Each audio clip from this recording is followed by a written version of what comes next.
¿Qué tal amigos? Les habla el Padre Rafael Chávez y les doy la bienvenida una vez más a este su pequeño espacio de meditaciones. Estamos a miércoles 26 de abril, tercera semana de Pascua. En el nombre del Padre y del Hijo y del Espíritu Santo. Amén. Muéstrate propicio, Señor, con tu familia santa y protégela benignamente, de manera que a quienes concediste la gracia de la fe, les otorgues también la participación eterna en la resurrección de tu unigénito, el que vive y reina contigo en la unidad del Espíritu Santo y es Dios por los siglos de los siglos. Amén. La primera lectura está tomada del libro de los Hechos, capítulo 8, versículos del 1 al 8. El mismo día de la muerte de Esteban, se desató una violenta persecución contra la iglesia de Jerusalén, y todos menos los apóstoles se dispersaron por Judea y por Samaria. Unos hombres piadosos sepultaron a Esteban e hicieron gran duelo por él. Entretanto, Saulo hacía estragos en la iglesia. Entraba en las casas para llevarse a hombres, mujeres y meterlos en la cárcel. Los que se habían dispersado, al pasar de un lugar a otro, iban difundiendo el evangelio. Felipe bajó a la ciudad de Samaria y predicaba ahí a Cristo. La multitud escuchaba con atención lo que decía Felipe, porque habían oído hablar de los milagros que hacía y los estaban viendo. De muchos poseídos salían los espíritus inmundos, lanzando gritos, y muchos paralíticos y lisiados quedaban curados. Esto despertó gran alegría en aquella ciudad. Palabra de Dios. Te alabamos, Señor. Salmo 65. Aclamad al Señor, tierra entera. Aclamad al Señor, tierra entera. Tocad en honor de su nombre. Cantad himnos a su gloria. Decid a Dios, qué temibles son tus obras. Aclamad al Señor, tierra entera. Que se postre ante ti la tierra entera. Que toquen en tu honor. Que toquen para tu nombre. Venid a ver las obras de Dios, sus temibles proezas a favor de los hombres. Transformó el mar en tierra firme, a pie atravesaron el río. Alegrémonos con Dios, que con su poder gobierna eternamente. Aclamad al Señor, tierra entera. Y el Evangelio está tomado de Juan, capítulo 6, versículos del 35 al 40. En aquel tiempo, Jesús dijo a la multitud: Yo soy el pan de la vida. El que viene a mí no tendrá hambre, y el que cree en mí nunca tendrá sed. Pero como ya les he dicho, me han visto y no creen. Todo aquel que me da el Padre viene hacia mí, y al que viene a mí, yo no lo echaré fuera. Porque he bajado del cielo no para hacer mi voluntad, sino la voluntad del que me envió. Y la voluntad del que me envió es que yo no pierda nada de lo que Él me ha dado, sino que lo resucite en el último día. La voluntad de mi Padre consiste en que todo el que vea al Hijo y crea en Él tenga vida eterna, y yo lo resucite en el último día. Palabra del Señor. Gloria a ti, Señor Jesús. Y bien, tenemos varios elementos como para meditar en este día.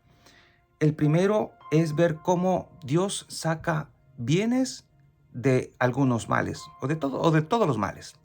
Fíjense cómo aquí, después de la muerte de Esteban, lo entierran, hacen duelo, y Saulo, que estaba allí cuando lo ejecutaron, cuando lo mataron a pedradas, seguía persiguiendo a la iglesia, hombres y mujeres. Pero cuando se dispersaban, ¿para qué sirvió todo aquello? Para que el evangelio siguiera extendiéndose. Y Felipe en Samaria hacía milagros, sí, así como se oye, hacía milagros en el nombre de Jesús, porque es el nombre de Jesús el que opera todo esto. Y aquellas obras carismáticas eran maravillosas, y todo servía para que la gente se adhiriera a Cristo.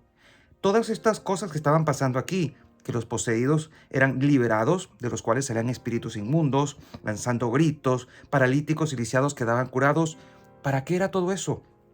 Para extender el reino de Dios, para que se supiera que en el nombre de Jesús había poder y que todo lo que Jesús había dicho era verdad, que el reino de Dios había llegado y que estaba entre nosotros y que sus enviados en el nombre de Jesús estaban haciendo la voluntad de Dios. Sí, la voluntad de Dios. Así que de esta persecución violenta, Dios saca algo muy bueno, que es que el evangelio pueda seguir expandiéndose y de hecho llegó hasta nosotros. Por otro lado, vemos acá que en Juan comienza ya entonces el discurso eucarístico, el gran tema de la Eucaristía, el pan de vida eterna. Hay algunas palabras que se repiten y que son como un tema que tenemos que irnos metiendo en la cabeza y meditándolo. Vida eterna, resurrección, último día y todo esto que vuelve a repetirse, la voluntad del Padre. Jesús vino a hacer la voluntad del Padre. Y pensemos que esa voluntad se empezó a torcer desde el inicio, desde Adán y Eva cuando se torcieron y le dieron más importancia a la palabra del enemigo, le creyeron al enemigo y ahí torcieron la voluntad de Dios. Pero inmediatamente el Señor puso el remedio y fijó un tiempo ya para que esto empezara a arreglarse. Jesús proclama que no ha venido a hacer su voluntad, sino la voluntad del Padre. ¿Y a cuántos de nosotros no nos cuesta hacer la voluntad del Padre? ¿Qué podemos hacer? Porque el no hacer la voluntad del Padre implica ya caer en pecado. Todo pecado implica ir en contra de la voluntad del Padre, contradecir al Padre. Es un acto de rebeldía. ¿Qué podemos hacer entonces cuando vayamos a la oración? Pidámosle a Dios de todo corazón que nos ayude a querer lo que Él quiere, que nos ayude a hacer su voluntad. De hecho, se lo pedimos en el Padre Nuestro, pero que este sea el comienzo de todas nuestras oraciones para pedir el deseo, el querer hacer lo que Dios quiere que hagamos, cumplir su voluntad. Y es interesante ver cómo Jesús aquí declara que la voluntad del Padre es que no se pierda nada de lo que le ha dado a Cristo. El Señor no ha venido en vano para dejar que cualquier persona se pierda, no más por rebeldía. Por eso el Señor está detrás de nosotros todo el tiempo, buscándonos y dándonos motivos por aquí y por allá para que le encontremos y le sigamos buscando y no nos cansemos de hacerlo porque no quiere que nos perdamos, no nos demos por vencido. Dios no quiere que tú te pierdas ni que las personas por las que tú oras se pierdan. Él es el más interesado en que tus seres queridos que están extraviados, que están ignorantes, que andan en la oscuridad, se salven y vean la luz y puedan resucitar en el último día, resucitar para la vida, estar en el cielo con Cristo y gozar de su presencia, caminar en santidad. Cristo quiere eso, Dios Padre quiere eso, el Espíritu Santo es la fuerza, el amor del Padre, del Hijo, que quieren transformar nuestro corazón para que alcancemos esa meta. Por lo tanto, no nos desesperemos cuando nos veamos tentados por tantas cosas que este mundo nos presenta. El mismo Jesucristo sufrió la tentación en el desierto, aquellos 40 días, también en el Getsemaní, pero nosotros también sentimos y experimentamos en nuestra carne la tentación de tantas formas y tantas maneras que uno puede preguntarse en cualquier momento, ¿cómo hago yo para hacer la voluntad de Dios?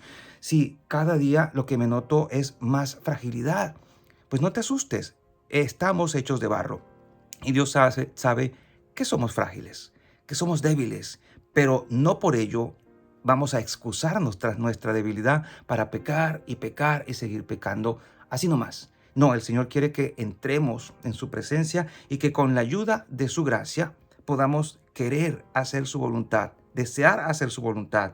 Por otra parte, el Señor aquí se manifiesta como el pan de la vida. Nosotros necesitamos a Jesús eucarístico para poder tener fuerzas y luchar contra las tentaciones. No pensemos que esto lo vamos a lograr solo. El Señor nos da su gracia, pero también nos da el alimento para que podamos tener fortaleza interior y vencer la tentación y no andar buscando por aquí y por allá, como tanta gente que decide empezar de cero. Nosotros no empezamos de cero.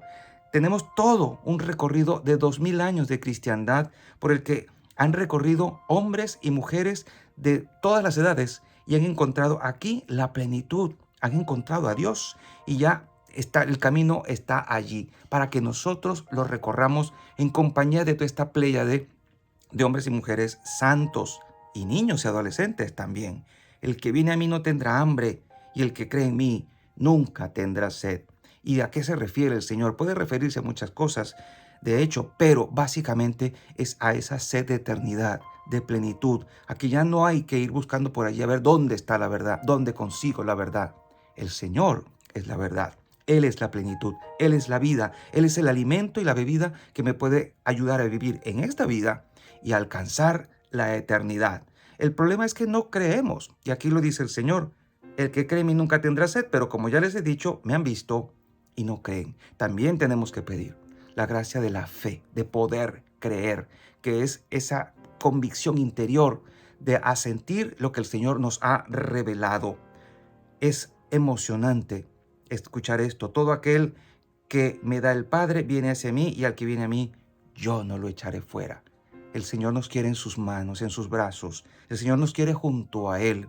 El Señor nos quiere cerca, no lejos. Por eso el Señor siempre nos está buscando. Así que animémonos, porque lo que el Señor quiere para ti y para mí es vida, es resurrección, es plenitud, es que no nos perdamos. Así que aprovechemos el hecho de que tenemos este manjar, este banquete todos los días en la Santa Misa. Si realmente nosotros supiéramos lo que está en la misa, si valoráramos la Eucaristía, si nos metiéramos más adentro y más allá de lo aparente, seguramente haríamos cualquier cosa por asistir a misa todos los días y, si es posible, comulgar en ella todos los días. Así que pidámosles también al Señor que, así como a los discípulos de Maús que veíamos el domingo, se nos abran los ojos y podamos encontrarle allí, en el altar, pan de vida eterna, para ya no andar buscando como locos en el mundo lo que solo en Cristo vamos a encontrar. Y la bendición de Dios Todopoderoso, Padre, Hijo y Espíritu Santo, descienda sobre cada uno de ustedes y les acompañe siempre. Y seguiremos en contacto, si Dios lo permite, a través de este canal. Chao, chao.